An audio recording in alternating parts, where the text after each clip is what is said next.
হ্যাঁ বলুন। হ্যাঁ, কুরিয়ার আছে। রায়পূর্ণা মুখার্জি কি আছেন? আমি সৌরভজি পোদ্দার থেকে এসেছি। ওনার নামে একটা ইম্পর্টেন্ট পার্সেল আছে। ও আচ্ছা, দিন আমাকে দিন। না, ওনাকে ডাকুন, ওনার হাতেই দিতে হবে। আরে বাবা, আমি রায়পূর্ণা, তার জন্যই আপনার কাছে চাইছি। ও আচ্ছা, এই নিন।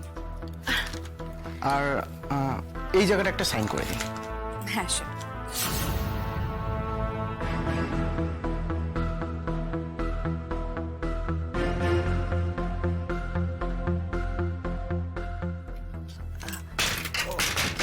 মা সেরকম কেউ নয়, ওই কেউ একজন এসেছিল, একটা অ্যাড্রেস জিজ্ঞেস করছিল।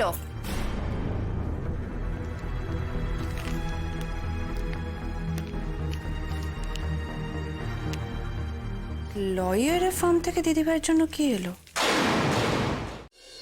চ্যাপ্টারটা নিয়ে কোনো সমস্যা হচ্ছে? হ্যাঁ, না না ঠিক আছে। ঠিক আছে, তো সকাল থেকে ওই একটা চ্যাপ্টার নিয়ে বসে আছিস কেন? তোমার চোখকে ফাঁকি দেওয়ার জন্যই বলো। হ্যাঁ গো, এই চ্যাপ্টারটা একটু অসুবিধা হচ্ছে, তবে কয়েকবার পড়লে মাথায় বসে যাবে। ঠিক আছে, সমস্যা হলে বলিস। হ্যাঁ, সে তো তোমাকেই বলবো বাপি।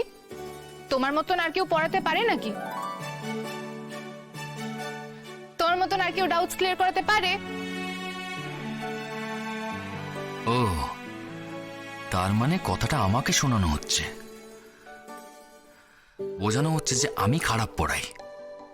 ওনার যে মাথাটা মোটা সেটা তো স্বীকার করবে না। আচ্ছা, একটা কাজের কথা বলি, ওকে কিন্তু আজকে ডাক্তারের কাছে নিয়ে যাবি, এক্সরে করাতে হবে। হ্যাঁ বাপি, ওসবের কোনো প্রয়োজন নেই, আমি একদম ফিট আছি। আমি তোকে ছুটে দেখাবো? আমি জানি তুই ছুটতে পারবি, লাফাতে পারবি, সব করতে পারবি, কিন্তু এটা একবার দেখে নেওয়া যে ঠিকঠাক সারছে কিনা। বাপি, আমি তো বলছি আমি একেবারে ঠিক আছি। হ্যাঁ, সে তো ঠিক থাকবেই। আমার যাওয়াটা ভুন্ডুল করে এখন তো ও ঠিক থাকবেই। এই, তুমি কি বললে? শুনতেই তো পেয়েছো কি বলেছি। আমি আমি তোমার যাওয়া ভুন্ডল করেছি? তুমি ছাড়া আর কে? তার মানে আমি ইচ্ছে করে আমার অ্যাক্সিডেন্ট করিয়েছি, তাই তো? আবার কিসের জন্য? তোমার মতন একটা মাথা ব্যথাকে নিজের মাথার মধ্যে নিয়ে রাখার জন্য? কি বললে? আমি মাথা ব্যথা? তুমি কি? শোনো, তুমি বাইরে চলে যাওয়ায় যে সব থেকে বেশি খুশি হতো সেটা আমি। ও তাই নাকি?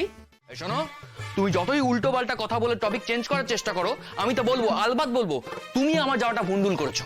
সে তোমার জন্যই যাওয়াটা হলো না। ওখানে ওই প্রেস্টিজিয়াস পোস্টে এক বছর থাকার মানে জানো? তা তুমি চলে গেলে না কেন? আমি কি তোমার পা ধরে তোমাকে আটকে রেখেছিলাম? উল্টে হসপিটালে তো আমি তোমাকে বলেছিলাম। আর বাপি, তুমিও তো ওকে বলেছিলে পরের ডেটে চলে যেতে, একটু পোস্টপোন করে দিতে বলেছিল। তা সেটা না করে এখানে বসেছিলে কেন? ভদ্রতা করেছি, সহানুভূতি দেখিয়েছিলাম, কিন্তু এখন মনে হচ্ছে আমি ভুল করেছিলাম। ভদ্র মানুষের সঙ্গে ভদ্রতা করা যায়। আমি অভদ্র? আপনার ব্যবহারই আপনার পরিচয়। সেটা তো তোমার ক্ষেত্রেও প্রযোজ্য। আপনার ব্যবহারই আপনার পরিচয়। এই যে তুমি এখানে এই বাজে ব্যবহারটা করলে, সেটা দিয়ে তো বোঝা যাচ্ছে যে তুমি লোকটাও বাজে। এই তুমি স্বামী স্ত্রীর এই কাংশ বিনিন্দিত প্রেমালাপের মাঝখানে আমার ঢুকে পড়াটা অন্যায়, আমি জানি, কিন্তু তাও একটু ঢুকে পড়ছি। বাবা, আমি না বলতে বাধ্য হচ্ছি, তুমি না রিয়েলি বুড়ো হয়ে গেছো। তাই না হলে এই ব্যাপারে প্রেমালাপ আসছে কোথা থেকে? তোমার কি শুনে মনে হচ্ছে? শোনো, প্রেম এমন একটা জিনিস যেটা জীবনে যে কোনো সময় আসতে পারে, আর সাধারণত আসে তোমাদের বয়সে এইরকম ঝগড়ার মাঝখানে। আরে আমরা মোটেও প্রেমালাপ করছি না। বাপি, ও আমাকে এতদিন বাদে আজ অ্যাকিউজ করছে যে আমি ওর যাওয়া আটকেছি। এটা কি ফেয়ার?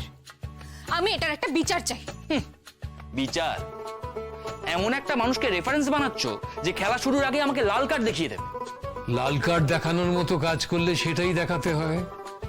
তুমি কিন্তু সত্যিই অন্যায় করেছো সার্থক।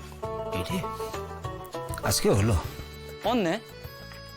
কি অন্যায় করেছি?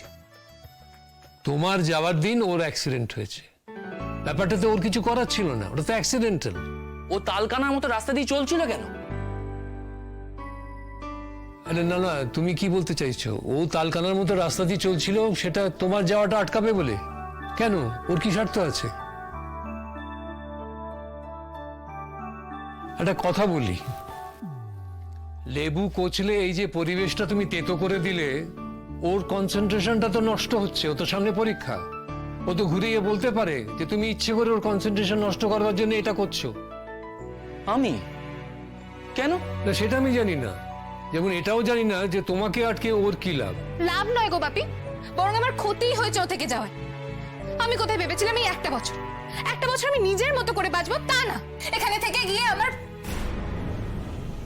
মা, এমন কিছু কথা বলো না রাগের মাথায়, যেটা সত্যি থেকে অনেকখানি দূরে।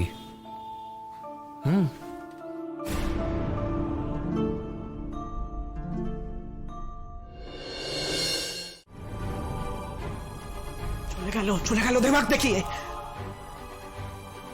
যা ইচ্ছে তাই করছে, হারা উদ্দেশ্য চলে গেল, একবার জ্বালিয়ে পুড়িয়ে শেষ করে দিয়ে চলে গেল। উফ, হে ভগবান। কোথায় ঘর নিচ্ছে নীলু?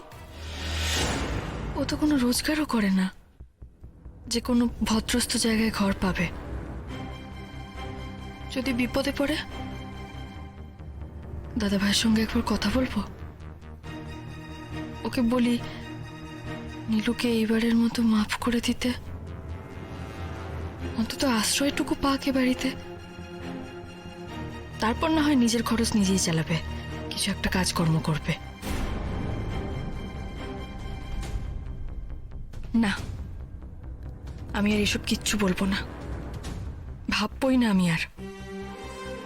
অন্যের ভালো হবে ভেবে যা যা করেছি বেশিরভাগটাই তো ভুল হয়েছে।